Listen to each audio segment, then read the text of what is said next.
Hey, it's Chris. Welcome to Daily Tech. Today we got some really fun stuff to talk about. We're going to be going over iOS 18 Beta 2. There's some really cool new features, a couple of standouts, and if you don't go through these things with a fine-tooth comb, a lot of people just miss them because they're not on by default. We're going to talk about what's literally become maybe my favorite new app of all time in recent memory. And this isn't hyperbole. This isn't like, oh, I just need some clicks or whatever. That's why I'm not even leading with it with the title. Like, this app has really changed things up for me. I'm so excited about it. And like you might be starting to notice, Daily Tech is getting a redesign, a rebranding. We're going to talk about it and how I went about that, and maybe some other stuff. Who knows? Did you know that I got a free newsletter? If you didn't, it's a great way to stay informed. It's free. It comes out every Friday. If you're into tech stuff, Apple, AI, all kinds of stuff, I'll keep you updated, help you be a little bit more successful. There's some free wallpaper that you can get in there as well. Also, before we proceed, it doesn't matter if you're feeling happy or sad today. There are so many opportunities on the horizon thanks to AI, and there's so many futures that are possible. Some of them are good, some of them are bad. I want to teach you how to be prepared no matter what future is coming due to AI, help you seize on those opportunities. It all comes down to being prepared. I'm going to get you prepared with the AI course. Check it out. It's linked up down below. But let's get into the main feature of the day, iOS 18.2 Beta 2. This is out for developers today. One of the things you can turn on ChatGPT Plus if you're paying for that. You know, basically, if you've been waiting for Siri to actually be smart and like fulfill all the promises that were there kind of like laying in wait all these years, this is kind of going to let you do that. But it is going to cost you 20 bucks a month. Apple Intelligence is going to be able to create images now, as 95 Mac shows here, in apps like Notes. I know some people are excited about this. Please be excited about it by all means. For me, I'm using so many different AI tools that this really does not excite me. It's too kind of kiddie and cartoonish really for anything other than maybe communicating something in messages or something. Now, here's a big thing that I want to talk about, this Find My upgrade. Find My has turned out to be one of the low-key, really awesome things in the Apple ecosystem over the last several years. What's different in this particular upgrade is that Find My is finally going to be non-exclusive. What does that mean? That means if you have a lost bag at the airport, you can actually share your Find My information temporarily and revoke it anytime with the airline or with other people. So like, you know, the Find My network, it was already powerful, but it was really good mostly if you had like friends or family around that might run into your item lost out and about somewhere. But it gets a lot more powerful when you can share it with people with Android devices who maybe you don't even know. Find My is one of those things that's like, you don't care until you do. When you need it, it comes in super useful. I lose my AirPods all the time, especially with that new case. They're so small. Sometimes I leave them around the house in places I would never, ever, ever go looking for them. And so just to be able to ping that, well, that's one thing when you're in your house, right? But in a public setting, especially like somewhere like an airport, if you can have somebody else out there able to also co-locate something for you, that's really useful. There's a few other little things. 95 Mac here is showing off how the icons in your settings app can now fully match the tint of your home screen. So if you go in and tint stuff on your home screen like this, if you're a fan of this look, it's just going to carry over to more places now, be a little more immersive. There's been an update to the camera control now, so this has to do with that button that is capacitive that lets you not just take a picture on your new iPhone, but control some of the settings. I actually have it's taken me a while to adapt to that button. I'll just say that. I'm so used to accessing the camera in different ways. And sometimes these new features, it's just like your brain memory, your muscle memory of your brain, it can't overcome, you know, the old patterns. But it's been taking me a while. I actually have ended up really liking it. I'm getting used to it. So what's different now is that you can control the focus and exposure lock that was announced that it was coming. Now it's actually here. But what's cool now is that you can light press the camera capture button and lock in that focus and exposure for a little bit more control over things. Like everything is automatic these days and that's great. But if you want to take more creative control over things, not only does that come in useful sometimes, but it's also just nice. It's nice to be able to do that and not have to do everything just on automatic all the time. What's even cooler though is that now you can manage the double click speed of that camera control. So settings, accessibility, camera control, choose between default, slow, and slower. We are so far beyond the point where everybody who owns an iPhone knows all the ins and outs of all the different things. Like how many people do you think out there go through and customize everything that's customizable these days? I think a lot of people take it out of the box. And I mean, like, you customize some amount of stuff. I customize some amount of stuff, but I'm sure I don't get anywhere close to customizing all the things that can be. Number one, because iPhones are iPhones, and maybe it's gotten a little bit boring, and these settings, they sort of infuse a little bit of extra life into the iPhone. But number two, like, just who knows anymore? Sometimes I rediscover a feature that I could customize from like several releases ago, and it feels like it's brand new information to me. I'm like, oh wow, because you forget. Very briefly, I'm not gonna go through all the macOS Sequoia updates, but there's one update in particular that has to do with something you wouldn't have expected on your Mac, and that's the weather. You can now add a weather widget to your Mac's menu bar, which is actually kind of reminiscent to something you had in Windows a long time ago, I believe. Believe it or not, even though Apple gave us the ability to put widgets on our home screen on the Mac a long time ago, I'm not really using that. And I don't think a lot of people probably are, because I usually have my screens back there, which I did a desk setup tour recently. If you haven't seen it, go check it out. I usually have those just completely covered by an actual app or apps, and I'm not really using the underlying layer of the desktop for information display. So I like this idea of giving you the option to have this, live up in this space that's always going to be accessible if you wanted to. I think that also is turned off by default. So here we go again with the customization, and like, who knows about this unless somebody tells you, like you're hearing it right now. All right, now it's time to tell you about my new favorite app. Probably not one that falls into a category that you would have expected me to be all excited about. It's the browser category. I was a big Arc browser user. I loved it when I discovered it. And the other day I realized, oh, the Arc team is not going to develop this anymore. It's like they pushed pause on development on Arc, so it's sort of like dead. It's just floating in the water. They're supposedly working on something else. It sent me on a search for other browsers. By the way, I did need a Chromium browser. I can't get away with just using Safari because it just doesn't have robust plugin support. I need the plugins. And then I got used to like the Arc way of doing things where it didn't have the tabs across the top. It was like this crazy sidebar that I could put away or bring back out, slide out like a tray. Once I was doing that, I was like, I can't go back to just plain old Safari anyways. So I'll just get straight to the point. The new browser that I found after a long search is called Sigma OS. And maybe you heard about this before me. I have no idea. I'm just cluing you in because I'm so delighted with it. But it was actually hard to come across. It was hard to find. But look how clean this is. It's hard to tell you everything that I love about this, honestly. You can't just tell from the looks. You have to download it and experience it for yourself. But I will just say, if you're familiar with Arc, it's like Arc-like, but it's like Arc on steroids. There's so much customization here. It's so powerful. Speaking of, the iOS updates that we just talked about that you would never know about everything you can do, I feel like that is Sigma OS just right out of the box. But that said, I also love discovering all the things that it's do. Its take on workspaces. I know other browsers have this. I know even Chrome can do something like this. The way that it organizes sort of a trail of breadcrumbs for your browsing. It's like if you go to, let's say, Perplexity and you find something from Perplexity, it'll drop down and indent your next website that you're on. You have this trail of breadcrumbs and it treats your tabs as tasks, which is so brilliant. And that's really like a fundamental shift for like how you actually look at these. It's crazy. When you're done with the tab, you just hover over it and you check it off and it disappears. And it's like you can knock out all these, it's very satisfying, all these tasks, which were tabs that you might be working on. It keeps your browser kind of clean, and it's just like a flow that you get into. It doesn't stagnate. I also love the focus mode. You have reader mode in Safari, and you can get plugins that do similar things for other Chrome browsers. But this simplification here, and just the option to just pinch to simplify whatever you're seeing on a website, is really novel, really cool. It has what it calls a magic theme.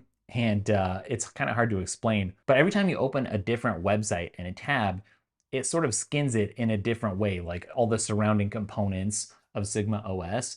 So you don't have to worry about like dark mode, light mode. It sort of like takes whatever the theme of the website is and adapts the browser to kind of match it in a way or enhance it. There's a built-in ad blocker, of course, you want that. Well, here's that focus mode in action. I guess I should have showed this when I was talking about it, but it's just super nice and clean. And then of course it works with all of the plugins that I need. I use plugins for MyMind. I use plugins for Bitly. There's a plugin for Genius Link that I use. Like there's so many plugins that I just can't get away from that, Safari doesn't support, unfortunately. There's a migration assistant. So if you're moving from any other browser, including Arc, then this is gonna be great for you. And the keyboard shortcuts are a huge thing. There's so many. You know how on the iPad, if you hit Command in any app or on any screen, it'll show you all the shortcuts? Well, there's shortcuts here and they're worth learning. And it really enhances the experience. Like your brain just rewires. Once you start using this for a while, it's a little bit tricky, to like wrap your head around for like 5 minutes. And then you start getting into the groove, into the ruts, and it just kind of naturally happens. And the keyboard shortcuts are a big part of that. One thing that's really cool is this command hover. So it's just like hit command, hover over something, and you get a preview of whatever the link is gonna be or the media also. So it's like surfing without surfing in a way. Sometimes that's all you need is that little preview. You don't even have to go to the link. The tabs name themselves. The workspaces are super easy to set up. So I could go on and on and on about this. I just wanted to clue you in because it's something that I do so much of my work on the web now. It's like a lot of it happens, and I don't know what the percentage is on the actual Mac itself or on the actual iPad itself, but a lot of it's just web-based. And so it makes sense to have, I like how they called it Sigma OS. It makes sense to have the best OS to experience all of those powerful tools that live in the cloud now for me and on websites. And this is just my favorite way to do that. I don't think that it's for everyone. You know, Safari is good at being Safari, which is to say like very simple, you know, in my mind, very bare bones also. I'm not going to talk about this all day, I promise, but I'm just going to say, as I was going about finding what next browser I was going to use after Arc died, one thing that kept coming up was the horse browser. And so many people were talking about it. It seems to be really like this hipster thing that's sort of like in right now, especially with the previous people that use Arc. I have to admit, it intrigued me a little bit, mostly because it had that breadcrumb sort of browsing, which they call trails, I guess. But ultimately, at the end of the day, I took a look at what was coming down the pipeline. And it's like, I can't wait for all those features to eventually show up. I needed them now. And honestly, the super hipstery vibe, it doesn't resonate with me. So if you're using a Mac, I think one of the coolest apps that you're going to find in a long time that's going to make you giddy, I think a lot of you, just with delight as you experience it. Check it out, set it up. I mean, it does take a little bit of setup, but it's worth setting up. I got all my workspaces just dialed in. I think you're gonna like it. Check it out. All right, let's talk a little bit about the Daily Tech rebrand. As you can see, we kind of have a new font going on and a new look. You're gonna start to see this kind of spacey, futuristic theme show up. I love the colors. It's been a long time since we redid any of the design stuff. In fact, it's been like a mishmash at Daily Tech for a long time. So it's starting to be cohesive. You know, AI is here. I went to school to be a designer and I fully have embraced AI, not because I think it should or does actually replace designers. And we can have this whole talk at some other point, but I view this as like directing and orchestrating a new type of creativity. I don't really think that I'm designing when I use this. I think of it as I'm directing. I've mentioned this tool a couple of times here in the last couple of weeks. That's because I've been using it. It's called Recraft, and it is like AI for professional design. I can't even begin to tell you how good the generations are here. It's good for mockups. It's good for icons, logos. There's a crazy feature that lets you design a set of things that all look the same. That's been tricky with AI tools for a while, is getting the same look dialed in over and over and over again for different assets. So here, it's like if you come up with a look that would work good for maybe your Twitter background or X, I guess, and you want to use that for the background or the banner for YouTube or all your different social profiles, you can easily do that. It's just mind-blowing how cool this is.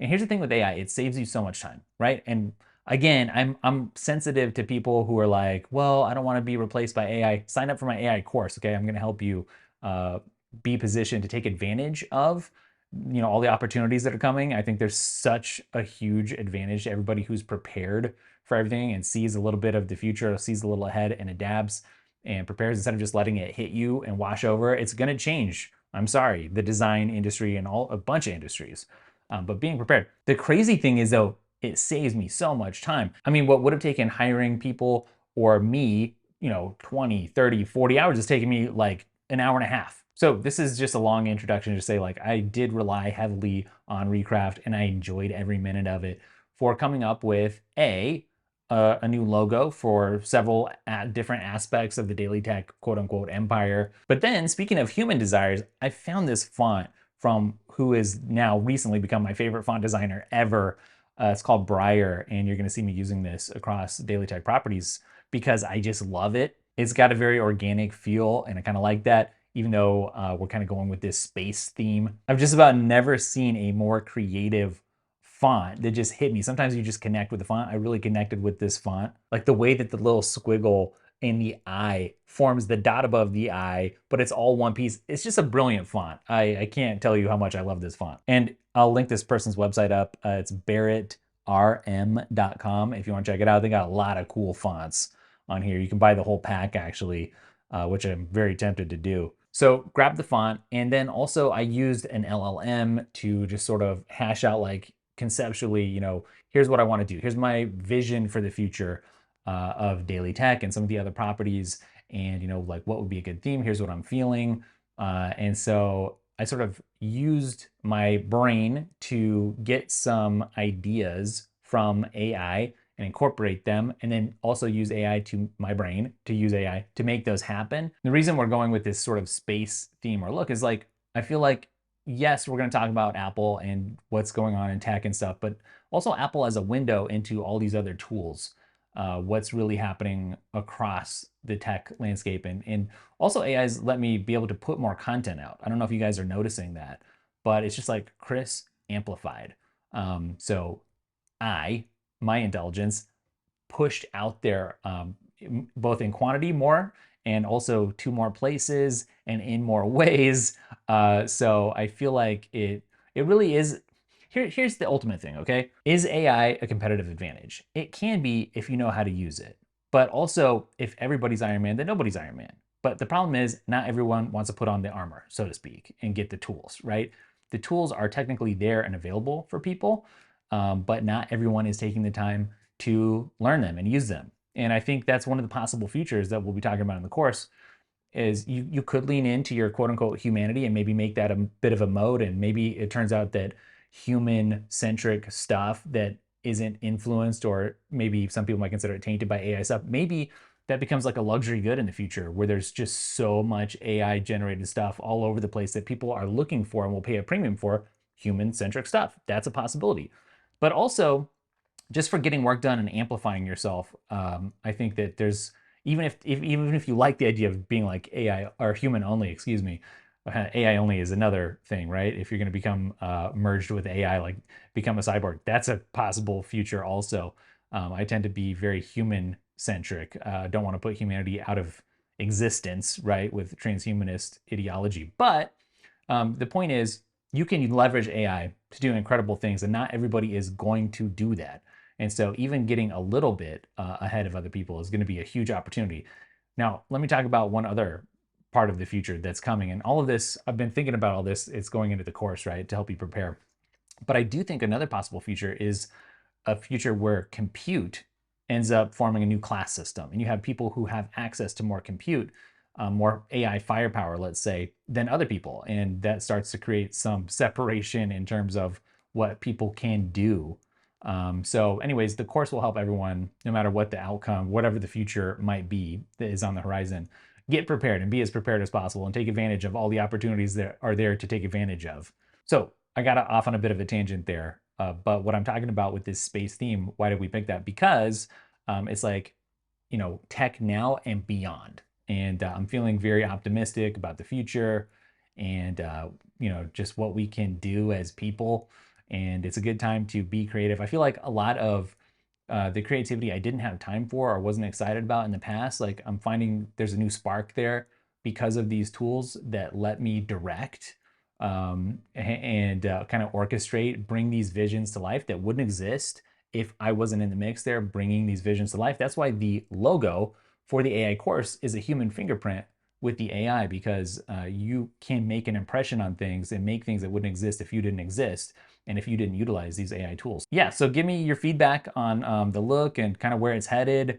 It's only going to be baked in more and better, I hope, into daily tech. And I think it's really adding something personally and kind of differentiating the look that you see on different tech channels, Apple channels.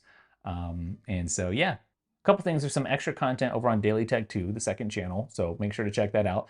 Get subscribed to the newsletter. It is free. It comes out on Fridays. Remember, free Fridays. You'll get some free wallpaper, and you'll also stay up to date on the latest developments in the Apple world, AI world, tech stuff in general, and also pipe in some of my conversations from distill the wisdom from some of the conversations I'm having with really creative business leaders and people to help you be successful also without wasting any of your time. So the newsletter is awesome. Check that out. And also do yourself a favor and pre-order that AI course. Now's the best time to get the best deal on there. You can check out some of the bonuses and extras. And I'll catch you in the next video. Later.